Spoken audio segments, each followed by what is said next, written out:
Hello दोस्तों, कैसे हैं आप? एक बार फिर से आपका स्वागत है आपके अपने यूट्यूब चैनल हक आपका। देखिए, हमारे पास जो आज पेपर है ये 2021 में हुआ था, 19 सितंबर को। और सेट होगा ये ए सीरीज, ये ए है जो मेरे सामने है। और इसको हम सोल्व करेंगे। सामान्य अध्ययन के क्वेश्चन जो होंगे ये 1 से लेकर 40 तक होंगे। और 41 से 120 तक के जो क्वेश्चन होंगे वो सभी सब्जेक्टिव होंगे। 1 से 40 तक सभी के समान क्वेश्चन होते हैं। और इतना आपको पता होगा कि ये 300 मार्क्स का पेपर होता है। कितने का होता है? टोटल 300 का होता है ये। और इसमें जो क्वेश्चन होते हैं वो 120 होते हैं। नेगेटिव मार्किंग कितनी होती है? 1/3 होती है। एक आंसर गलत के लिए 1/3 मार्क्स काटा जाता है। ये याद रखना, रॉन्ग के लिए। ठीक है, तो शुरू करते हैं पेपर को। मानते हैं कि आपने चैनल सब्सक्राइब कर लिया होगा, क्योंकि देखिए चैनल सब्सक्राइब करने से आपका कोई लॉस नहीं है। तो एलटी का हमने पहले ही सोल्व कराया हुआ है। और उसका कमेंट आप जरूर चेक करें। तो देखिए, कमेंट से क्या है कि जो भी क्वेश्चन अगर ऐसा हो जाता कोई गलत, तो वो कमेंट में हम सही कर देते हैं। तो देखिए, यहाँ पर पहला दिया हुआ है क्वेश्चन, हड़प्पा पुरास्थल बनावली किस नदी पर स्थित है? तो ये रंगोई नदी पर स्थित है। दूसरा क्वेश्चन है, बाणभट्ट ने हर्षचरित्र में किस मौर्य कालीन शासक का उल्लेख किया है? तो बाणभट्ट ने जो उल्लेख किया है वो किया है आपका बृहदर्थ का। किसका किया है? बृहदर्थ का। तो बृहदर्थ का बाणभट्ट ने हरचरित्र में क्या किया है? इसका उल्लेख किया है। ये कौन था बृहदर्थ? ये मौर्यकालीन शासक था। नेक्स्ट क्वेश्चन देखते हैं। और नेक्स्ट है हमारा, निम्नलिखित में से किसे निम्नलिखित में से दिल्ली के किस सुल्तान ने अमानवीय दंड देना बंद कर दिया? अमानवीय दंड देना बंद कर दिया था। रजिया सुल्तान ने, नासिरुद्दीन महमूद शाह ने, फिरोज शाह तुगलक ने, या बहलोल लोदी ने? तो सही आंसर होगा आपका ए। जो रजिया सुल्तान थी उसने अमानवीय जो दंड था उसको देना बंद कर दिया था। नेक्स्ट क्वेश्चन देखते हैं, वह कौन सा प्रथम मुगल बादशाह था जो अंग्रेजों का पेंशन भोगी बना? तो जो अंग्रेजों का पेंशन भोगी बना वो था आपका Shah Alam second. Next question देखते हैं, भारतीय राष्ट्रीय कांग्रेस में सम्मिलित होने के लिए सुभाष चंद्र बोस को किसने प्रेरित किया था? तो किसने प्रेरित किया था? देखिए, इससे आपका ये हो जाएगा कि किस टॉपिक से कितने क्वेश्चन पूछे जाते हैं और कौन सा टॉपिक इंपॉर्टेंट है। फिर आप आगे की भी तैयारी अच्छे से कर सकते हैं। तो यहाँ पर आंसर होगा आपका डी, चित्तरंजन दास और एम के गांधी। महात्मा गांधी ने आपका मोहनदास करमचंद गांधी और चित्तरंजन दास दोनों ने इसको क्या किया था? इसको प्रेरित किया था, सुभाष चंद्र बोस को। नेक्स्ट क्वेश्चन देखते हैं। नेक्स्ट है आपका, 1829 में अंग्रेजों के विरुद्ध खासी जनजाति विद्रोह का नेतृत्व किसने किया था? तो इसका सही आंसर होगा, किसने किया था? तिरोत सिंह ने, सिद्धू और कान्हू ने, करम शाह ने, बिरसा मुंडा ने? तो सही आंसर होगा आपका ए, तिरोत सिंह ने किया था। निम्नलिखित में से नेक्स्ट देखते हैं, निम्नलिखित में से कौन सा हड़प्पा पुरा स्थल उत्तर प्रदेश में स्थित नहीं है? देखिए, आपसे पूछा उत्तर प्रदेश में जो स्थित नहीं है उसको पूछ रहा है। तो उल्लास है, देसलपुर है, आलमगीरपुर है, या मांडी है? तो सही आंसर होगा आपका बी, देसलपुर। देसलपुर उत्तर प्रदेश में स्थित नहीं है। नेक्स्ट देख लेते हैं, कन्नौज पर महमूद गजनी के आक्रमण के समय वहां का शासक कौन था? राज्यपाल था, आनंदपाल था, विद्याधर था, त्रिलो त्रिलोचनपाल था? तो सही आंसर होगा आपका ए, राज्यपाल उस समय का शासक था। नेक्स्ट क्वेश्चन देखते हैं, मध्य काल में उत्तर प्रदेश के किस जनपद को शिक्षा का केंद्र होने का सिराज ए हिंद कहा जाता था? सहारनपुर को, शाहजहांपुर को, जौनपुर को, या लखनऊ को? तो सही आंसर होगा आपका सी, जौनपुर को। जौनपुर को सिराज ए हिंद कहा जाता था। कब? मध्य काल में। नेक्स्ट क्वेश्चन देखते हैं, निम्नलिखित गुप्तकालीन मंदिरों में कौन सा उत्तर प्रदेश में अवस्थित है? आपको बताना है ये गुप्तकालीन मंदिर जो यहाँ दिए हुए हैं, जैसे नचना कुठार का मंदिर, इनमें से आपको बताना है कौन सा उत्तर प्रदेश में अवस्थित है। या तिगवा का विष्णु मंदिर, या भुमरा का शिव मंदिर, या देवगढ़ का दशा अवतार मंदिर? तो सही आंसर जो होगा वो होगा आपका डी, देवगढ़ का दशा अवतार मंदिर। ये उत्तर प्रदेश में अवस्थित है, मतलब स्थित है। आरबीआई द्वारा कितने बैंकों पर जुलाई 2021 में नियमों का उल्लंघन के लिए जुर्माना लगाया गया था? तो कितने बैंकों पर लगाया गया था? 14 पर, 16 पर, 18 पर या 20 पर? तो करेक्ट आंसर जो होगा इसका वो होगा आपका 14 पर। 14 बैंक पर जुर्माना लगाया था। कब? 2021 में। ये करंट से पूछा गया क्वेश्चन है।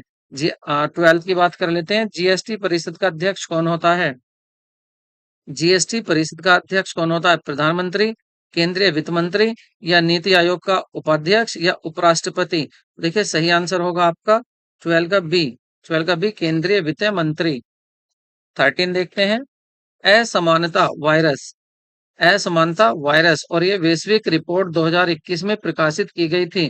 तो जो असमानता वायरस वैश्विक रिपोर्ट 2021 में प्रकाशित की गई थी वो ऑक्सफैम के द्वारा की गई थी, विश्व बैंक के द्वारा की गई थी, अंतर्राष्ट्रीय मुद्रा कोष के द्वारा की गई थी, संयुक्त राष्ट्रीय संघ के द्वारा की गई थी।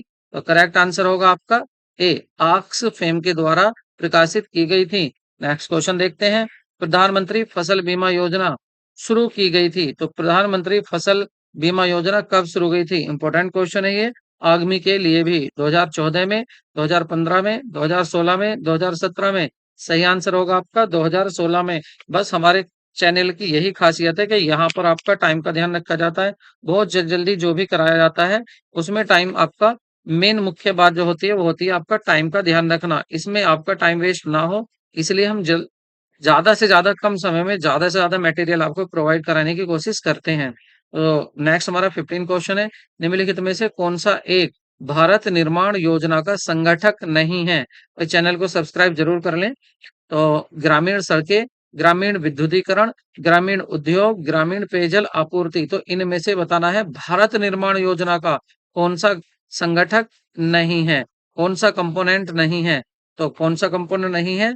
तो 15 का आपका होगा ग्रामीण उद्योग। ये संगठक नहीं है किसका? भारत निर्माण योजना का। नेक्स्ट क्वेश्चन देखते हैं। और नेक्स्ट है आपका वर्ष 2021-22 के संघीय बजट प्रस्ताव 6 स्तंभों पर आधारित है। जो वर्ष 2021-22 का संघीय बजट है वो प्रस्ताव 6 स्तंभों पर आधारित है। अब आपको ये बताना है निम्नलिखित में से कौन सा एक उनमें सम्मिलित नहीं है। वे जो आपके स्तंभ है उनमें कौन सा सम्मिलित नहीं है? मानव पूंजी में नवजीवन का संचार या गांवों की अर्थव्यवस्था का सुदृढ़ीकरण करना या नव प्रवर्तन एवं अनुसंधान का विकास या स्वास्थ्य एवं कल्याण? तो सही आंसर होगा आपका बी, गांवों की अर्थव्यवस्था का सुदृढ़ीकरण। ये इसमें शामिल नहीं है। नेक्स्ट क्वेश्चन देखते हैं। भारत में म्यूचुअल फंड को निम्नलिखित में से किस संस्था के द्वारा विनियमित किया जाता है? तो कौन सी संस्था है जो इसको विनियमित करती है? आपको बताना है विनियमित मतलब रेगुलेट करती है। तो कौन सी संस्था है जो आपके म्यूचुअल फंड को करती है, तो कंट्रोल रेगुलेट करती है? तो क्या आरबीआई है या फिर सेबी, एसबीआई है या बीएसई है या एनएसई है? करेक्ट आंसर होगा आपका सेबी। सेबी इसको कंट्रोल करती है। S E B I, SEBI में भी एस ई बी आई। तो सही आंसर आपका बी होगा। नेक्स्ट देखते हैं। बैंकों में उपभोक्ता सेवाओं में सुधार का सुझाव देने के लिए निम्नलिखित में से किस समिति का गठन किया गया था? तो 18 का राजा चेलिया समिति द्वारा, वर्मा समिति द्वारा या गोई कोरिया समिति द्वारा या चक्रवर्ती समिति द्वारा? बैंकों में उपभोक्ता सेवाओं में सुधार का सुझाव देने के लिए किस समिति का गठन किया गया? सुधार का सुझाव देने के लिए, वो भी किसमें? बैंकों में उपभोक्ता सेवाओं में बात हो रही है, उपभोक्ता सेवाओं में। ऑप्शन आपका सी यहाँ पर करेक्ट होगा। गो गो गोई कोरिया समिति के द्वारा। नेक्स्ट क्वेश्चन देखते हैं। भारत के कुल भौगोलिक क्षेत्रफल में उत्तर प्रदेश का कितना भौगोलिक प्रतिशत है? Very important. यूपी के संदर्भ में इस तरह के क्वेश्चन आपको अच्छे से करने हैं। और देखिए हमने जीएस की तैयारी शुरू करा दी है, हमारे बैच चल रहे हैं जीएस के। आप देख सकते हैं डेली क्लासेज होती हैं वहां पर। और आपको आप देखेंगे कम समय में आपको कितना कुछ मटेरियल, कितना कुछ इंपॉर्टेंट क्वेश्चन आपको मिल जाते हैं। एक वीडियो आप जरूर देखें, एक क्लास आप जरूर लें, उसके बाद आपको खुद ही पता चल जाएगा कि देखिए आप खुद ही कहेंगे कि पेड कोर्स भी फेल कर दिया है, इतने अच्छे आपके लिए क्वेश्चन है। 19 क्वेश्चन है आपका। भारत के कुल भौगोलिक क्षेत्रफल में उत्तर प्रदेश का कितना भौगोलिक प्रतिशत है? तो सही आंसर होगा इसका आपका ए, 7.33%। नेक्स्ट क्वेश्चन देखते हैं। उत्तर प्रदेश का कौन सा शहर मार्च 2020 को राज्य के जीडीपी और प्रति व्यक्ति आय के मामले में शीर्ष स्थान पर था? तो देखिए सबसे ज्यादा जो शीर्ष स्थान पर था जीडीपी के मामले में, प्रति व्यक्ति आय के मामले में, जीडीपी और प्रति व्यक्ति आय के मामले में, तो कौन सा था? मेरठ था, नोएडा था, कानपुर था या लखनऊ था? तो सही आंसर होगा आपका नोएडा। नोएडा जो था आपका, नोएडा आपका ये नंबर 1 पर था, शीर्ष पर था। नेक्स्ट क्वेश्चन देखते हैं। निम्नलिखित में से कौन सा उत्तर प्रदेश का प्रमुख उद्योग नहीं है? तो सीमेंट नहीं है, चीनी नहीं है, कपड़ा नहीं है या ऑटोमोबाइल्स नहीं है? तो करेक्ट आंसर होगा आपका डी, ऑटोमोबाइल्स नहीं है। नेक्स्ट क्वेश्चन देखते हैं। निम्नलिखित में से कौन सा एक उत्तर प्रदेश का लोक नृत्य नहीं है? सिग्मो, घोड़े, मोरनी या जेता? तो सही आंसर होगा यहाँ पर जेता। जेता उत्तर प्रदेश का कोई भी लोक नृत्य नहीं है। नेक्स्ट क्वेश्चन देखते हैं। 12वें वित्त आयोग का अध्यक्ष कौन था? 12वें वित्त आयोग का, किसका? 12वें वित्त आयोग का। तो कौन था? केसी पंत था, श्री रंगराजन था या राज मन्नार था या संथ संथानम था? तो सही आंसर होगा आपका बी, श्री रंगराजन। और देखिए ये आप करंट का याद करें, वर्तमान का करें, ठीक है, लेकिन ये आइडिया लग जाता कि हाँ आपको क्या क्या याद करना है, किस किस की तैयारी करनी है। निम्नलिखित युग्मों में कौन सा एक सही सुमेलित नहीं है? तो आपको वो बताना है जो सही सुमेलित नहीं है। असम की बात करते हैं तो यहाँ पर क्या राज्यसभा की सीटें जो हैं वो 6 हैं, या फिर छत्तीसगढ़ में राज्यसभा की सीटें 5 हैं, या फिर हिमाचल में जो है हिमाचल प्रदेश में 3 सीटें हैं राज्यसभा की बात हो रही है यहाँ, राज्यसभा की बात हो रही है। उत्तर प्रदेश में क्या 31 सीटें हैं। तो देखिए जो करेक्ट आंसर होगा वो होगा आपका ए, असम में 6 सीटें। ये यहाँ पर सुमेलित सही नहीं है, असम की सीटें यहाँ गलत बताई हैं। इसका मतलब आपको हर राज्य की सीटें याद करनी होंगी और उत्तर प्रदेश की आपको राज्यसभा, लोकसभा और आपको विधानसभा, विधान परिषद, ये सभी सीटें याद करनी पड़ेंगी। निम्नलिखित में से सब की आपकी तैयारी हम अपने चैनल पर ही करा रहे हैं। निम्नलिखित में से राज्य के नीति निदेशक तत्वों का कौन सा अनुच्छेद राज्य को निर्देशित करता है कि वे उद्योगों के प्रबंधन में कामगारों की सहभागिता सुनिश्चित करें? 43 ए, 39 ए, 38 ए या 45, 45? तो सही आंसर होगा आपका ए, 43 ए। नेक्स्ट क्वेश्चन देखते हैं। नेक्स्ट आपका उत्तर प्रदेश में विधान परिषद वित्त विधेयक को कितने दिन विलंब कर सकती है? जो वित्त विधेयक है उसको वित्तीय विधान परिषद कितने दिन विलंब कर सकती है? तो कितने दिन विलंब कर सकती है? 1 माह, 14 दिन, 15 दिन या 20 दिन? तो सही आंसर होगा आपका 14 दिन। 14 दिन तक ही विलंब कर सकती है। नेक्स्ट क्वेश्चन देखते हैं। भारतीय संविधान के निम्नलिखित में से किस अनुच्छेद के तहत उत्तर प्रदेश में महाधिवक्ता की नियुक्ति की होती है? महाधिवक्ता की नियुक्ति वेरी इंपॉर्टेंट क्वेश्चन है, इसको आप याद रखें। तो अनुच्छेद 165 के द्वारा। नेक्स्ट देखते हैं। मौलिक कर्तव्यों को भारतीय संविधान में 42वें संविधान संशोधन अधिनियम 1976 द्वारा निम्नलिखित की सिफारिशों के अनुसार जोड़ा गया था। तो बताइए मौलिक कर्तव्यों को, मौलिक कर्तव्य जो हैं किसकी सिफारिश से जोड़े गए थे? संथानम समिति, सहकारिता समिति, स्वर्ण सिंह समिति या इंदिरा गांधी नेहरू समिति? सही आंसर होगा आपका स्वर्ण सिंह समिति। जो मौलिक कर्तव्य थे वो स्वर्ण सिंह समिति से की सिफारिश से जोड़े गए थे। नेक्स्ट क्वेश्चन देखते हैं। निम्नलिखित युग्मों में से कौन सा एक सही सुमेलित नहीं है? ताप विद्युत गृह दे रखे हैं और राज्य दिए हुए हैं। बाढ़ जो ताप विद्युत गृह है क्या वो बिहार में है? लारा क्या छत्तीसगढ़ में है? कुंडगी क्या कर्नाटक में है? या गांडरवारा या आंध्र प्रदेश में है? तो सही आंसर होगा आपका गांडरवारा जो है। नेक्स्ट देखते हैं। 30। सूची 1 को सूची 2 से सुमेलित कीजिए तथा सूचियों के नीचे दिए गए कूट का प्रयोग करके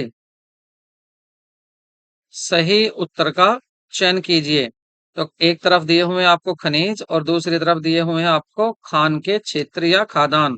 तो देखिए लोहा अयस्क वाइपा है इसका खादान क्षेत्र, मैगजीन का, और साथ में मैगजीन मैगजीन का सडबरी, तांबा, ची आतुरा या बॉक्साइड, इटाबरी। तो आपको देखना है, सही चयन करना है आपको, इनको मैच करना है किस तरह से ये मैच होंगे। तो देखिए पहला अगर लोहा अयस्क की बात की जाए, लोहा अयस्क,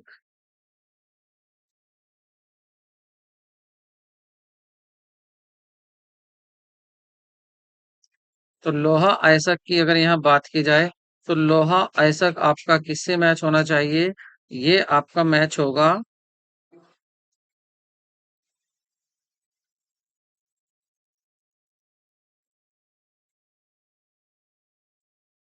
तो देखिए ए का होगा यहाँ सही, इट बारा। लोहा अयस्क का किससे हो जाएगा? इटा बा इटा बीरा। तो ए का फोर्थ, ए का फोर्थ अभी दो जगह आ रहे हैं, ए का फोर्थ बी में भी है और सी में भी है। दूसरा देखते हैं बी का, बी मैगजीन। तो ये है मैगजीन, कहाँ इसका क्षेत्र?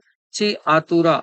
तो देखिए यहाँ पर चेंज हो गया है, ये दो था यहाँ तीन हो गया, ये यहाँ तक, लेकिन ये सी में भी आ रहा है, ये दोनों में आ रहा है, अभी हम आंसर नहीं छांट सकते। आगे बढ़ते हैं तांबा। अगर तांबे की बात करें तो तांबा किससे मैच होगा? तो तांबा मैच होगा यहाँ पर आपका, तांबा मतलब सिडबरी, तांबा मतलब सिडबरी। तो इसका मतलब अब आपका ये दूसरा ये हो गया, सी का दूसरा, बस, और डी का आपका पहला हो जाएगा। तो आंसर आपका बी करेक्ट होगा। नेक्स्ट क्वेश्चन देखते हैं। नेक्स्ट है आपका, निम्नलिखित में से किस देश से होकर भूमध्य रेखा नहीं गुजरती है? कौन सा ऐसा देश है जिससे होकर नहीं गुजरती है, ये बताना है।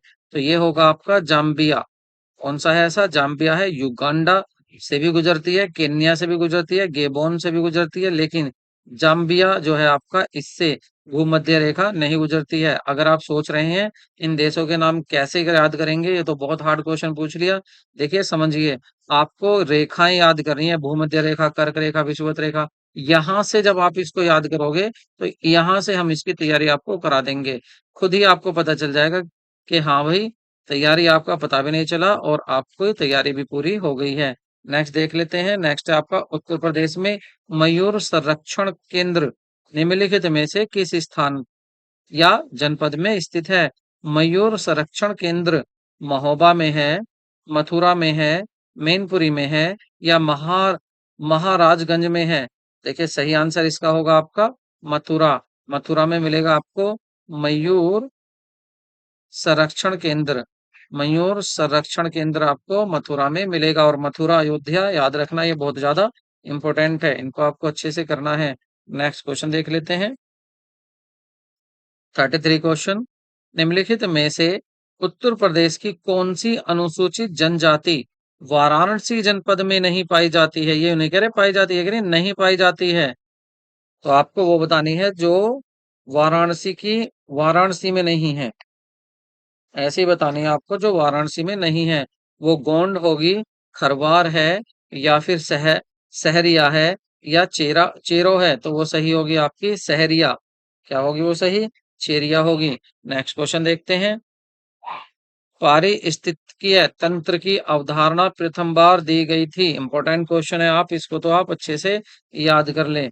वुडबरी के द्वारा दी गई थी, क्लार्क के द्वारा दी गई थी, एजी टांसले के द्वारा दी गई थी, या ईपीएस ओडम के द्वारा दी गई थी? तो सही आंसर होगा आपका सी, एजी टांसले के द्वारा दी गई थी। नेक्स्ट क्वेश्चन देखते हैं।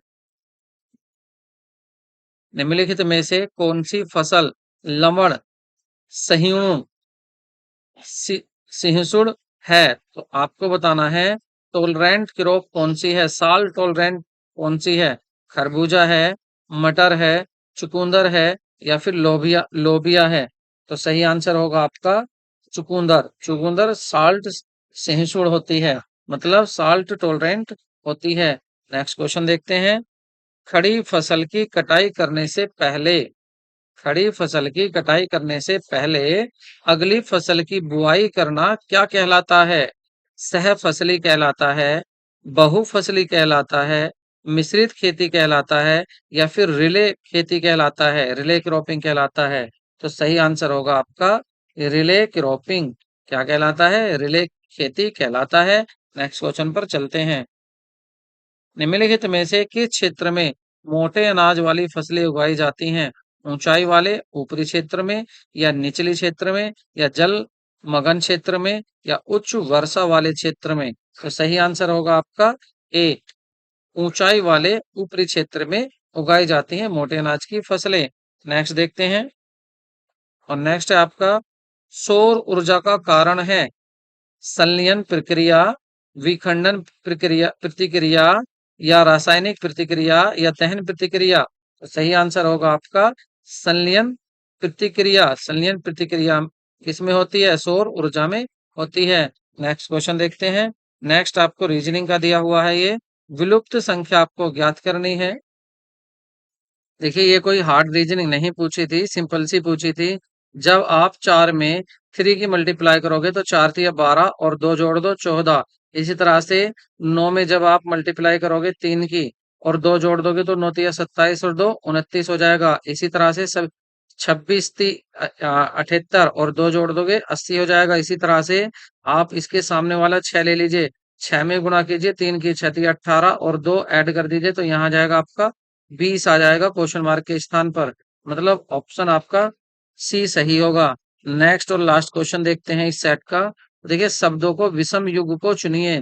मृत्यु रोग, देखिए एक तरफ मृत्यु रोग से हो जाती है, अंगूर अंगूर से शराब बनाई जाती है, दूध से मक्खन और पानी से ऑक्सीजन। तो आपको बताना है इसमें अलग कौन सा है।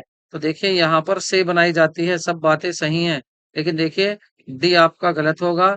पानी और ऑक्सीजन, पानी और ऑक्सीजन। तो पानी में यहाँ पर ऑक्सीजन नहीं होती है, हाइड्रोजन होती है। हाँ तो हाइड्रोजन होता तो सही हो जाता, तो आपका डी आपका सही होगा। देखिए चैनल को सब्सक्राइब करें, वीडियो को लाइक करें और हाँ कमेंट जरूर करें कि आपको वीडियो किस तरह की लगी। देखिए यहाँ पर हम तैयारी करा रहे हैं, आपको आरपीएससी की भी करा रहे हैं, यूपी की करा रहे हैं और आपकी बीपीएससी टीआर 4.0 पे भी करा रहे हैं। क्लासेज आपके रेगुलर चल रही हैं, आप चैनल को सब्सक्राइब करें। और कॉमर्स का अब शुरू कर लेते हैं अपना क्वेश्चन पेपर। अब हम देखेंगे कॉमर्स का। और कॉमर्स में जो पेपर, ये तो आपको पता ही है कि 41 से 120 होते हैं, तो यहाँ से सब अलग अलग हो जाते हैं जैसे जैसे जिसकी सब्जेक्ट होती है। तो अब देखते हैं कॉमर्स का। तो देखिए यहाँ पर जो वाणिज्य विषय का है, इसको हम इसमें शामिल ना करते हुए अब हम इसकी अलग से वीडियो बनाएंगे। अलग इसकी बिल्कुल वीडियो होगी, तो उसमें हम केवल कॉमर्स का बातें करेंगे, कॉमर्स का जिक्र करेंगे। आपको ये कैसी लगी कमेंट बॉक्स है आपका, उसमें जरूर लिखें। और क्या कॉमर्स पर आप चाहते हो कि कॉमर्स पर भी बनाई जाए इस पर वीडियो, तो आप जरूर कमेंट में लिखें। मिलते हैं नेक्स्ट वीडियो में। Take care, bye bye.